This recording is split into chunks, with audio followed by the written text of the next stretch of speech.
अस्सलाम वालेकुम। Sports floor के क्रिकेट स्पेशल के साथ मैं हूं दानिश अनीस। पाकिस्तान और वेस्ट इंडीज दरमियान कल मुल्तान में 3 मैच की सीरीज का दूसरा वनडे इंटरनेशनल खेला गया, जो पाकिस्तानी टीम ने 120 रन से जीत लिया और इस तरह मैच भी अपने नाम किया और सीरीज भी अब पाकिस्तान के नाम हो चुकी है। तो 31 साल जो वेस्ट इंडियन इंतजार था वो अभी भी ख़त्म नहीं होगा। पाकिस्तान ने 120 रन से ये मैच जीता तो, लेकिन सबसे ज़्यादा क्रूशियल मोमेंट इस मैच का टॉस था इन माय ओपिनियन, क्योंकि पाकिस्तानी टीम मैनेजमेंट ने पिच को बड़ी अच्छी तरह से रीड किया और टॉस जीतकर बैटिंग करने का फैसला किया। कदरे स्लो पिच थी, थोड़ा सा ड्यूअल बाउंस भी नजर आया, स्पिनर्स को टर्न मिलता भी नजर आया, फास्ट बॉलर्स का बॉल थोड़ा सा फंस रहा था। ये वजह है कि पाकिस्तानी बल्लेबाज भी कल थोड़ा सा स्ट्रगल करते हुए नजर आए। 285 रन बनाए थे हमने पहली इनिंग्स में, 286 रन का हदफ वेस्ट इंडियन बैटिंग लाइनअप के लिए बहुत बड़ा साबित हुआ। एक बार फिर मोहम्मद नवाज शोड अप और बहुत शानदार बॉलिंग की उन्होंने, पूरे मिडिल ऑर्डर को पवेलियन वापस भेजा, 4 विकेटें हासिल करने में कामयाब हुए और यही वजह थी कि Mohammad Nawaz second ODI international में मैन ऑफ द मैच भी करार पाए। पाकिस्तान की ओवरऑल परफॉर्मेंस का जायजा लेंगे। एक्सपेरिमेंट के लिए हमारे साथ मौजूद हैं टेस्ट क्रिकेटर सिकंदर बख्त, स्टूडियो में हमारे साथ मौजूद हैं। साथ साथ हमें टेलीफोन लाइन के जरिए ज्वाइन किया हुआ है senior sports journalist Aliya Rashid ने भी, और senior sports journalist Abdul Majid Bhatti भी हमारे साथ मौजूद हैं। अपने एक्सपर्ट्स की तरफ बढ़ेंगे, उनके एनालिसिस शामिल करेंगे, लेकिन सबसे पहले कल की मैच समरी शामिल कर लेते हैं। ब्रीफली तो मैंने आपको इन्फॉर्म किया कि पाकिस्तान ने कल पहले बैटिंग करने का फैसला किया। एक बार फिर फ़खर जमान चीपली पवेलियन वापस लौटे। कल थोड़े से डिफरेंट मूड में नजर आ रहे थे, ऐसा लग रहा था कि ठहर के खेलना चाह रहे हैं, लेकिन फिर भी स्ट्रगल कर रहे थे। तारीफ बनती है वेस्ट इंडियन बॉलिंग लाइनअप की, जो बड़ा ज़बरदस्त प्लान तैयार करके आए हुए थे फ़खर जमान के लिए। अलबत्ता फिर बाबर आजम और इमामुल हक के दरमियान एक और ज़बरदस्त पार्टनरशिप लगी। बाबर 77 रन बना के आउट हुए, इमामुल हक 72 रन बनाकर रन आउट हुए। बहुत ज़्यादा गुस्से में थे जब वो रन आउट हुए, but it was a bad call. Akeal Hosein was the star for the West Indian bowling lineup, जिन्होंने 52 रन के एवज 3 विकेटें हासिल की। कल की पिच फिंगर स्पिनर्स के लिए थी, क्योंकि दूसरी जान नवाज 4 विकेट लेने में कामयाब हुए, सिर्फ 19 रन के एवज। What a spell that was. Brooks ने 42 रन बनाए, जबकि काइल मायर्स 33 रन बनाने में कामयाब हुए। वसीम जूनियर ने इनको आउट किया, निकलस पूरन सिर्फ 25 रन ही बना सके। इस तरह पाकिस्तान ने 120 रन से ये मैच अपने नाम किया। डिस्पाइट द विन, पाकिस्तान की कुछ स्ट्रैटेजीज में कमी बेशी नज़र आई।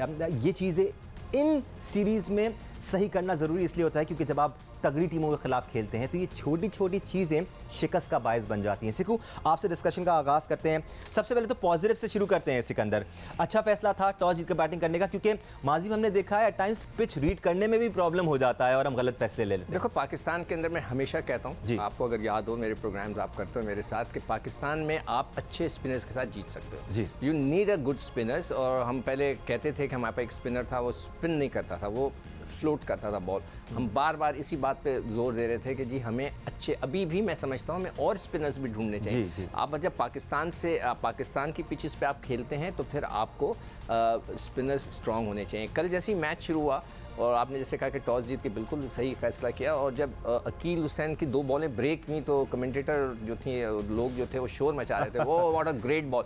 मैं हंस पड़ा। मैंने कहा कि आई विश कि मैं वहाँ होता तो मैं कहता कि ये बॉल देखकर जो है स्पिनर हमारी उंगलियों को जो है ना दबाना शुरू कर दिया कि भाई अब हमारी बारी आ गई, इसलिए कि वो इतना बड़ा ब्रेक कभी नहीं हुआ था। और ये होते ही मैं समझ गया था कि पाकिस्तान के पास बड़े अच्छे स्पिनर हैं। मगर मेरा आज एक सवाल है, मैं डालना चाहता हूँ, मैं आप सबके सामने रखना चाहता हूँ, और मैं चाहूँगा सुहेल इमरान जब भी प्रेस कॉन्फ्रेंस अटेंड करें, जब भी हो, मेरी उनसे रिक्वेस्ट है कि बाबर से एक सवाल ज़रूर करें कि ये खुशदिल से बॉलिंग क्यों नहीं कराई जा रही। ये दूसरा मैच है, मैंने तो वैसे ही उनका नाम अपने बुक्स में मैं लिखता रहता हूँ, लिख लिया था कि ये ज़रूर बॉल करेगा। फिंगर स्पिनर का स्पिन हो रहा है, आपने उससे एक ओवर नहीं कराया। ये बात सबसे ज़्यादा इंपॉर्टेंट है कि एक ऐसी पिच जहाँ फिंगर स्पिनर का बॉल स्पिन हो रहा है और उसको विकेटें मिल रही हैं, तो क्यों नहीं कराई गई।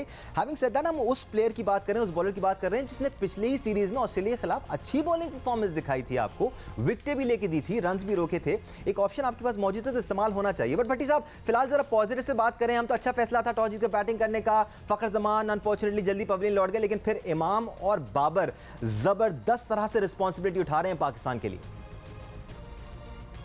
पाकिस्तान ने बिल्कुल आउट क्लास कर दिया वेस्ट इंडीज को, लेकिन टॉस जीतकर पहले बैटिंग करना यकीनी तौर पर एक अच्छा फैसला था।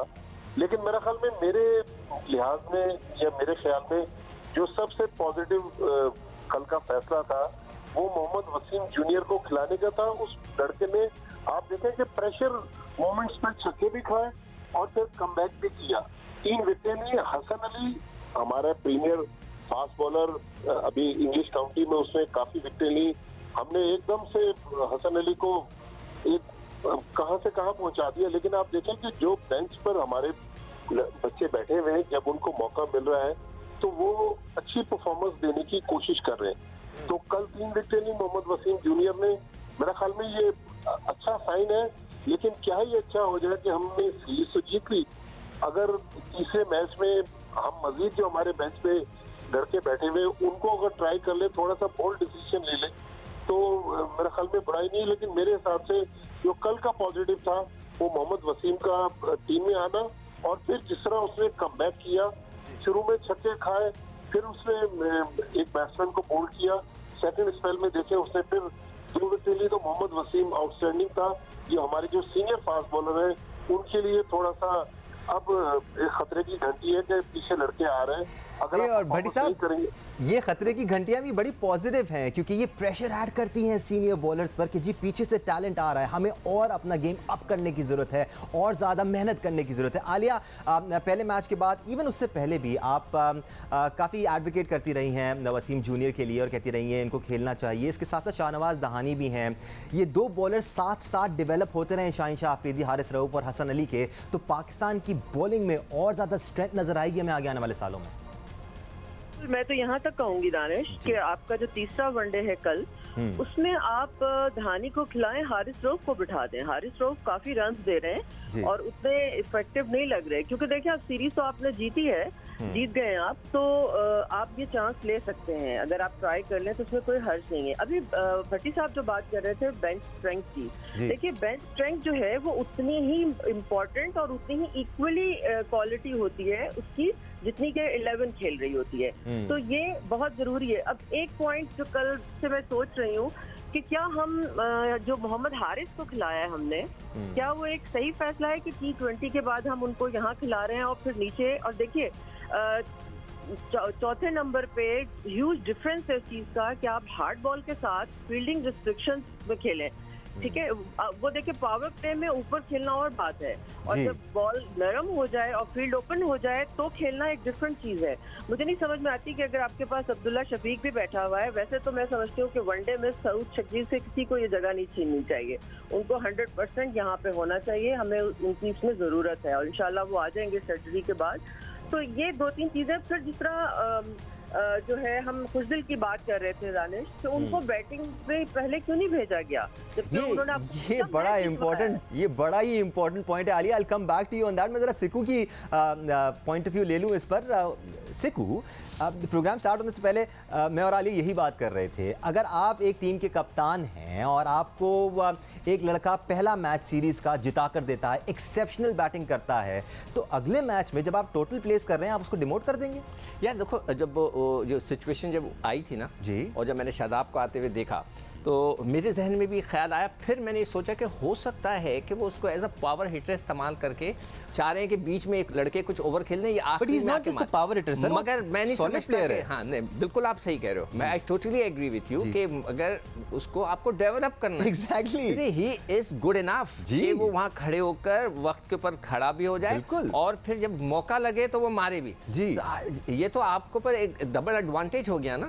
तो ये ऐसे प्लेयर को तो आपको डेवलप करना चाहिए। मैं माजरत के साथ मैं एक कमेंट दूंगा, हो सकता है लोगों को पसंद ना आए, जो क्रिकेटर्स हैं हमारे क्रिकेट बोर्ड, थोड़ा सा वर्ड्स मैनेज कर लीजिएगा, डर लगता है मुझे जब आप ऐसे कहते हैं। वर्ड्स तो मैं बहुत आराम से, मैं ही समझता हूं कि जो क्रिकेट की नॉलेज होती है, ये दिमाग होता है, जैसे हमारे पास मियादाद के पास था, हमारे पास और लोगों के पास था, वो शायद बाबर के पास नहीं है या मैनेजमेंट के पास नहीं है। इनमें से कोई एक ये इतनी बड़ी बड़ी गलतियां कर रहा है। वहाँ पे सकलैन हैं, वहाँ पे यूसुफ हैं, ठीक है, बाबर इतना बड़ा प्लेयर है, मगर मुझे लगता है कि क्रिकेट नॉलेज के हिसाब से वो जो दिमाग तेजी लड़कों को बनाने, देखो ये टीम पाकिस्तान के साथ साथ बाबर आजम की है, बिल्कुल वो कामयाब होता जाएगा, हम जीतते जाएंगे, उसके जो है नंबर्स बढ़ते जाएंगे, उसके मेडल्स लगते जाएंगे, बढ़ता जाएगा। उसको तो अपनी टीम बनाते रहनी चाहिए, वो अपने दोस्तों पे इधर उधर के पर इन्हिसार ना करे, वो लड़कों को बनाए। और ऐसा नहीं हो सकता कि आपके पास प्रॉपर बैट्समैन मौजूद हों और आप किसी और को ऊपर भेज दें ये सोच के कि नहीं जी अभी मैं एक जरूर कहूँगा कि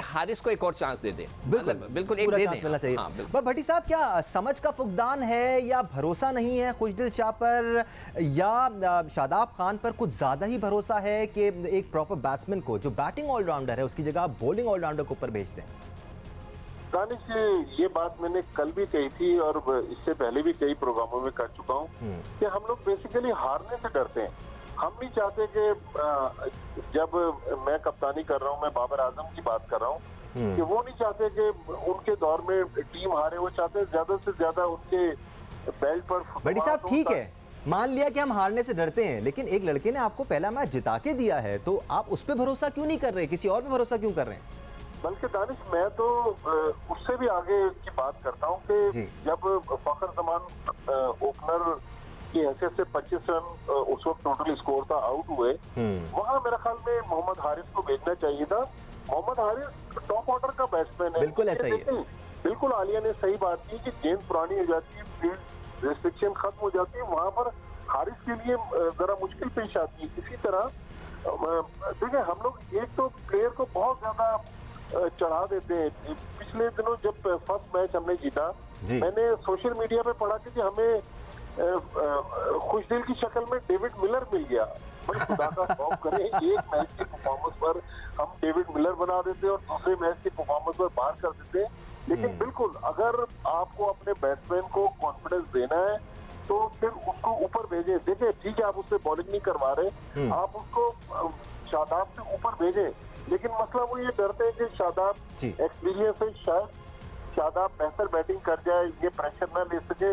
मेरा ख्याल में जाहिद महमूद भी बेंच पर बैठे हुए, जाहिद महमूद को भी तीसरा मैच खिलाना चाहिए। जिस तरह हमने स्पिनर के लिए पिच बनाई, तो शाहीन शाह अफरीदी को भी हम रेस्ट करवा सकते हैं, 2 फास्ट बॉलर्स के साथ चले जाएं, या हारिस रऊफ को रेस्ट करवा दें। या भट्टी साहब, उसके साथ साथ शाहनवाज दहानी को भी चांस दे सकते हैं, जैसे आलिया कह रही थी। आलिया, आपकी तरफ एक बार फिर वापस आऊँगा। फ़खर ज़मान से मुतालिक बात करना बड़ी ज़रूरी है, क्योंकि फ़खर ज़मान की जो इश्यूज़ हैं ना, वो 4 साल से वही हैं जो जिन पर हम बात करते आ रहे हैं। वो एक पर्टिकुलर गुड लेंथ पर with the ball moving out from the leg stump and middle stump वो फंसते हैं। अगर कोई भी टीम प्लानिंग करके आ जाए कि फ़खर ज़मान को यहाँ पर फंसाना है, तो फ़खर ज़मान किसी भी पिच पर खुलकर नहीं खेल पाएंगे। ये आपकी नज़र में नेशनल साइड के लिए बहुत बड़ा प्रॉब्लम नहीं है, स्पेशली जब आपके पास अब्दुल्ला शफीक टीम में मौजूद हैं, जब आपके पास शान मसूद पीछे से बहुत ज़ोर से नॉक कर रहे हैं कि भाई मैं भी यहाँ पर मौजूद हूँ। हम टॉप बैट्समैन की बात कर रहे हैं।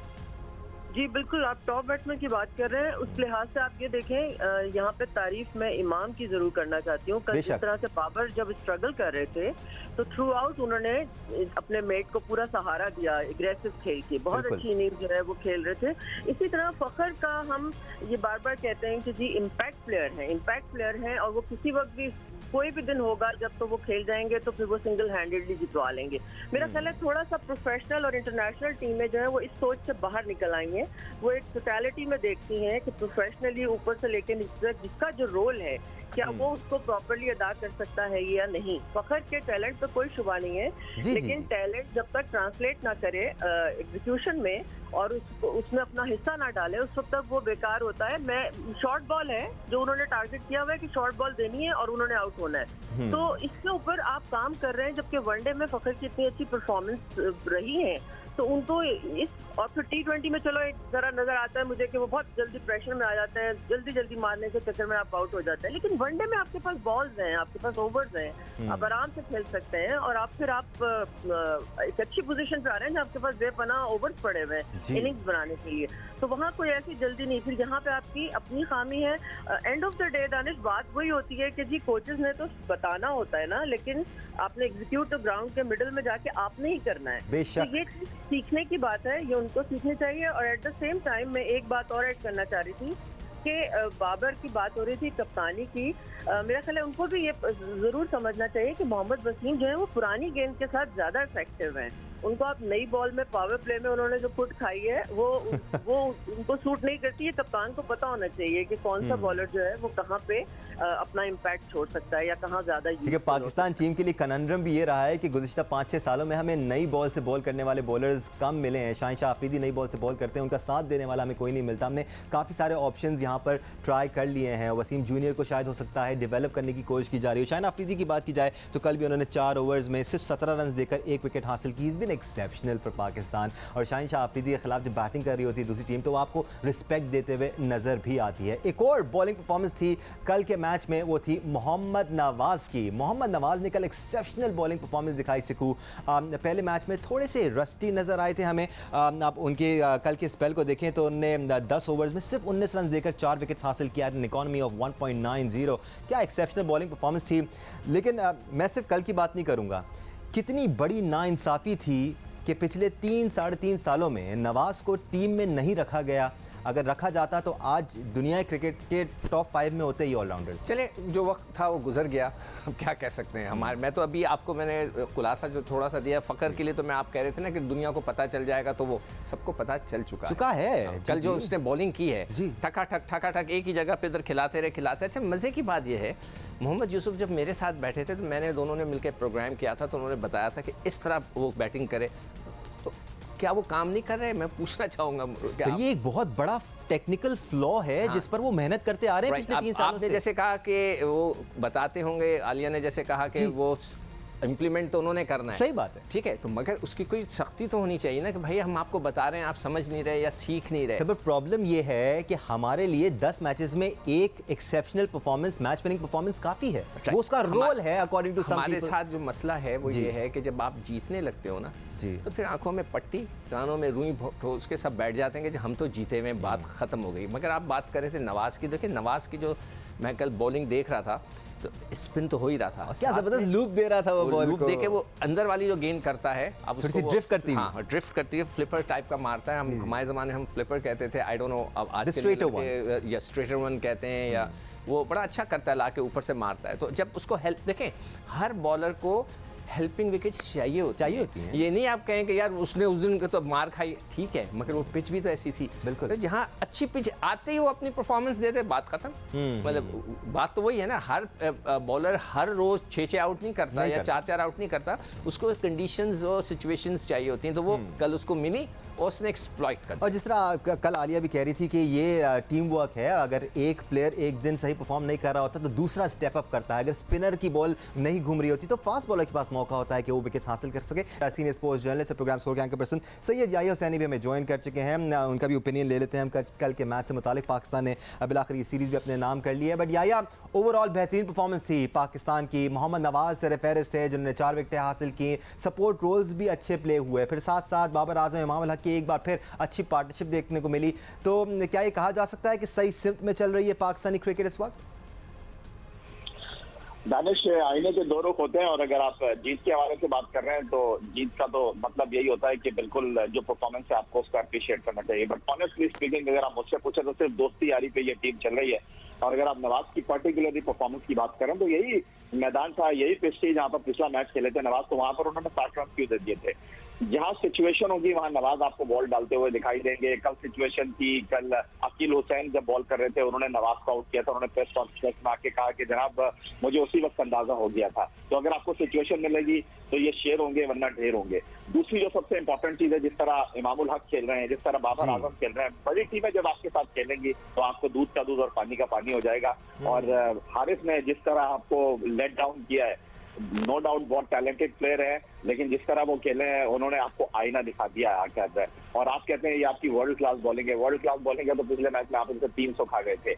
इमामुल हक ने 72 गेंदों पर 72 रन स्कोर किए, नो डाउट, इसमें कोई शक नहीं है कि अगर आप पेपर पे देखेंगे तो परफॉर्मेंस आपको दिखाई देंगी। लेकिन जब बड़ी टीमें खेलेंगी, पाकिस्तान से टीमें खेल रही हैं, कोई शक और शुबे की गुंजाइश नहीं है। जब टीमें खेलने के लिए आ रही हैं वो अपने प्लेयरों के बगैर ही आ रही हैं। ये वेस्ट इंडीज की वो टीम है जिसमें सिर्फ एक प्लेयर है जिसके कैलेंडर पर 50 एक रोजा मैच है। तो अगर आप रिजवान के T20 की परफॉर्मेंस पर वनडे क्रिकेट की कुर्बानी देंगे तो आपको आगे चलकर बहुत कीमत अदा करनी पड़ेगी। और जहां तक बात है कल के मैच की आप बात लें, कल आपने ड्रॉप किया हसन अली को, तो आपके पास नई गेंद का बॉलर ही नहीं था और आपने हारिस रऊफ से ओवर डलवा दिया। हारिस रऊफ तो नई गेंद के बॉलर ही नहीं है, तो वहां पर कप्तान गेंद करवाते नवाज के साथ। आपको ये सोचना चाहिए कि अगला वर्ल्ड कप आपने इंडिया में जाकर खेलना है और वहां पर आप इस टीम के साथ अगर तैयारी कर रहे हैं तो आप अभी खुश होते रहें, लेकिन आगे आने वाले दिन आपके अच्छे होंगे। बिल्कुल, कल के लिए प्लानिंग आज करनी पड़ेगी। जो फैसले आज आप लेंगे वो कल आपके लिए मददगार साबित होंगे। अब भट्टी साहब आपकी तरफ आते हैं, प्रोग्राम का टाइम भी खत्म हो रहा है, तो आप क्या समझते हैं? भट्टी साहब, ये नहीं पूछ रहा हूँ होगा क्या, ये पूछ रहा हूँ कि होना क्या चाहिए तीसरे मैच के लिए, क्या तब्दीलियां देख रहे हैं आप?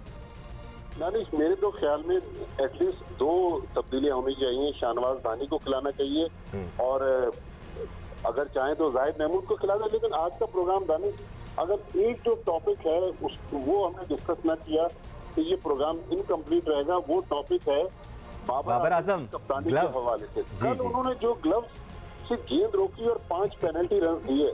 देखिए, कप्तान का गेम और लॉ से अवेयर होना बहुत जरूरी है। कल तो हम 120 रन से जीत गए, लेकिन जब मैच फंसा हुआ हो ये 5 रन मुश्किल पड़ जाती है। तो भट्टी साहब, अगर आप मेरा प्रोग्राम सुन रहे हो ये पूरा, तो मैंने क्या कहा कि मुझे अब ये डाउट होने लगा है कि उनकी कप्तानी में उनका जो कैलिबर है, सोच है, समझ है, वो क्रिकेट वाली नहीं है जो कि मियादाद जैसे लोगों की। बेहतरी आ रही है और भी आनी चाहिए।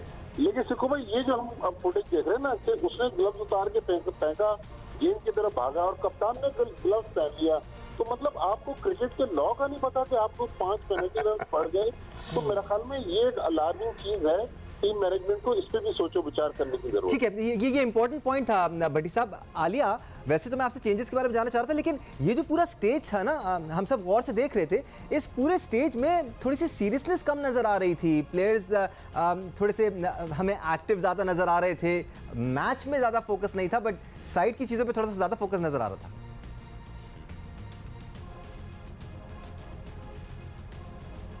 गालिबन आलिया हमारे साथ अब नहीं है, बट सिकू भाई, आप लोग एक क्लिप दिखा रहे हो, वो आदमी अंदर आया था और आके वो गले मिला है। वकास नाम था इसका, और अब इन पे FIR भी दर्ज हो गई है। मगर ये हमारी सिक्योरिटी वालों को ख्याल रखना चाहिए। खुदा ना करे, अल्लाह ना करे, कोई एक छोटा सा इंसिडेंट होगा, बड़ी मुश्किलों से क्रिकेट आई है, वो आया कैसे, इसके ऊपर भी इंक्वायरी होनी चाहिए, सख्ती होनी चाहिए कि जो भी वहाँ पे था उसको उस पर भी एक्शन होना चाहिए कि किसी को भी अंदर नहीं आना चाहिए। वो तो मैं समझता हूँ शायद आपने अच्छी तरह हैंडल कर लिया, उसको गले लगा के खामोशी से वापस जाने। अगर उसके हाथ में कुछ होता वो किसी को मार देता। नहीं, वो तो चेक करके भेजते ना अंदर सर, एक एक चीज, कुछ भी पानी की बोतलें तक ले लेते हैं। अगर आके पानी मार देता, पानी गिरा देता, व्हाटएवर, नहीं होना चाहिए। और इसके पर PCB को चाहिए और सख्ती करे। बिल्कुल, ये चीजें आप जितनी भी कंट्रोल करने की कोशिश करें, दुनिया भर में होती है, हमने देखी है, इंग्लैंड में तो इतनी बार हुई है। पाकिस्तान के साथ अगर खुदा ना करे पानी गिर गया तो फिर हमारे मसले मसाइल जरा थोड़े से और हैं। लेट्स होप कल भी हम ये मैच जीते, थोड़े से नए स्क्वाड के साथ जीते तो दिल और बड़ा होगा, थोड़े से और ऑप्शन डेवलप हो जाएंगे पाकिस्तान के लिए।